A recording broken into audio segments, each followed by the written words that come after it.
क्या hip fracture के बाद हमेशा हिप रिप्लेसमेंट कर देना चाहिए या हमेशा ही फिक्स कर देना चाहिए? Let's discuss this. क्या हिप फ्रैक्चर के बाद हमेशा हिप रिप्लेसमेंट कर देना चाहिए या हमेशा ही फिक्स कर देना चाहिए? Let's discuss this. दोस्तों, हिप फ्रैक्चर एक बहुत ही कॉमन चीज़ है बिकॉज हिप जो है हमारा सारा बॉडी वेट लेता है और गिरने के बाद हिप फ्रैक्चर होना स्पेशली ऑस्टियोपोरोटिक लोगों में जिनकी बोन वीक है बहुत कॉमन बात है। इसका ट्रीटमेंट काफ़ी तरीके से हुआ जा सकता है मेनली, बट इसका सर्जरी ही ऑप्शन होता है। अब सर्जरी में क्या करना है, हमें क्या इसमें प्लेट लगानी है, स्क्रू लगाना है या इसका रिप्लेसमेंट कर देना है, काफ़ी चीज़ों पर डिपेंड करता है। क्या चीज़ों पर डिपेंड करता है? एक तो पेशेंट की एज कितनी है। पेशेंट की एज अगर कम है, वो फिजियोलॉजिकली कम एज का है, तो उनका रिप्लेसमेंट अवॉइड किया जाता है, नेचुरल बोन को बचाने की कोशिश की जाती है।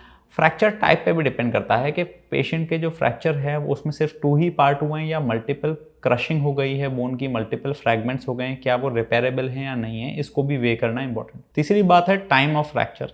आपकी सर्जरी हिप की जल्द से जल्द हो जानी चाहिए, स्पेशली अगर हम हिप वॉल को बचाने की कोशिश कर रहे हैं क्योंकि उसकी ब्लड सप्लाई जो है खत्म होती जाती है। नेक्स्ट फैक्टर आता है कि एज कितनी है। अगर एज 40, 50, 60 के ऊपर है तो हमें उसकी फिजियोलॉजिकल एज देखनी पड़ती है, फिजियोलॉजिकल एक्टिविटी देखनी पड़ती है। अगर पेशेंट फिजियोलॉजिकली एक्टिव है या नॉन एक्टिव है, इस पर डिपेंड करेगा कि हम हिप रिप्लेसमेंट कंप्लीट करने वाले हैं या पार्शियल करने वाले हैं। कई सारे पेशेंट्स ऐसे होते हैं जो बेड रिडन होते हैं, पैरालिसिस होती है, डायलिसिस चल रही होती है, जिनको बड़ी सर्जरी अलाउ नहीं करती बॉडी।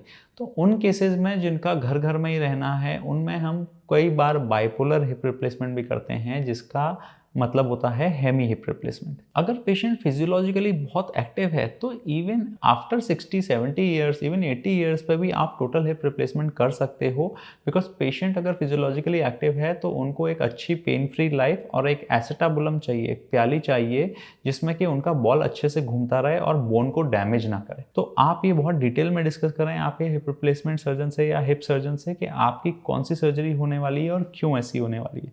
और अगर आपको कोई एक्सपर्ट ओपिनियन चाहिए, डाउट्स है, तो आप हमें भी कांटेक्ट कर सकते हैं। Thank you and have a nice day.